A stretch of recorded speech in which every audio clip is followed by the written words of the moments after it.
अगर जिंदा रहने की कीमत अपने दोस्त का मांस खाना हो तो क्या आप जीना चाहेंगे? 1972 एक ऐसा साल जिसने इंसानियत के सामने वो सवाल रख दिया था जिसका जवाब किसी किताब में नहीं मिलता। मैं हूं नवीन और आज मैं आपको सुनाऊंगा फ्लाइट 571 की वो सच्ची कहानी जो आपके रोंगटे खड़े कर देगी। तारीख थी 13 अक्टूबर 1972। उरुग्वे की रग्बी टीम, उनके दोस्त और परिवार मिलाकर कुल 45 लोग एक चार्टर प्लेन यूरुग्वेन एयरफोर्स फ्लाइट 571 में सवार हुए। प्लेन जा रहा था मोंटेवीडियो उरुग्वे से सैंटियागो चिली की ओर। सब कुछ सामान्य था। लोग हंस रहे थे, बात कर रहे थे।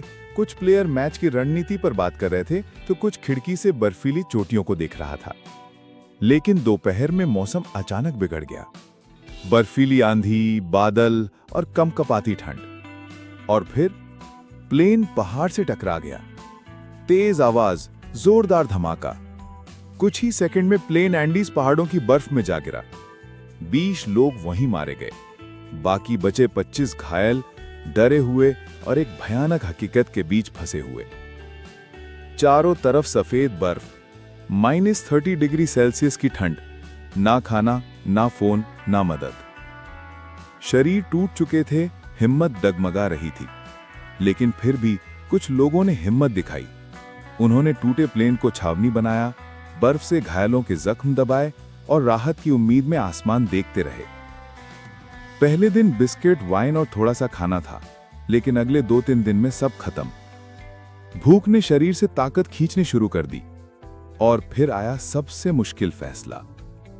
क्या हम अपने मरे हुए दोस्तों का मांस खाएं? कोई रोया, कोई चुप रह गया। लेकिन अंत में एक बात तय हुई, अगर हमें बचना है तो ये करना ही होगा। 10 दिन बाद एक और बर्फीला तूफान आया। 8 और लोगों की जान चली गई। उनमें से एक था प्लेन का पायलट और एक था नैंडो पराडो का छोटा भाई। मौत की गिनती बढ़ रही थी। हर सुबह कोई ना कोई हमेशा के लिए सो जाता। 18वें दिन एक छोटा ट्रांजिस्टर रेडियो काम करने लगा। सबने कान लगाए और तब सुना एक खबर कि फ्लाइट 571 का रेस्क्यू मिशन बंद कर दिया गया है। सब कुछ टूट गया था उस पल।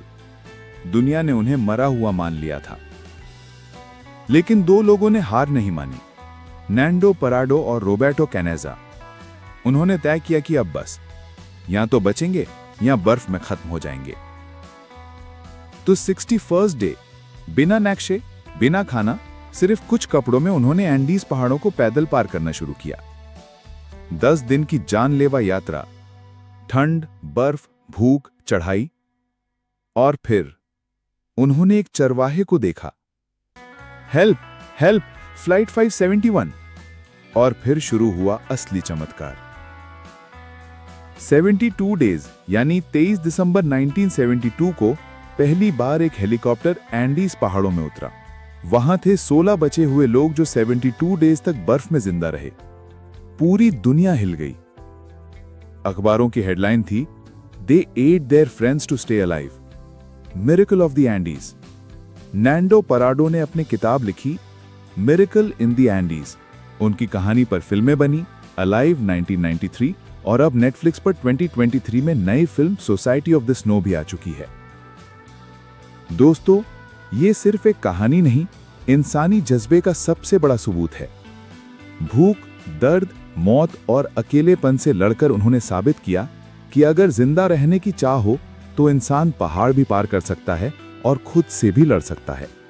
अगर ये कहानी आपको अंदर तक हिला गई हो तो कमेंट करके बताइए कि आप ऐसी हालत में होते तो क्या करते।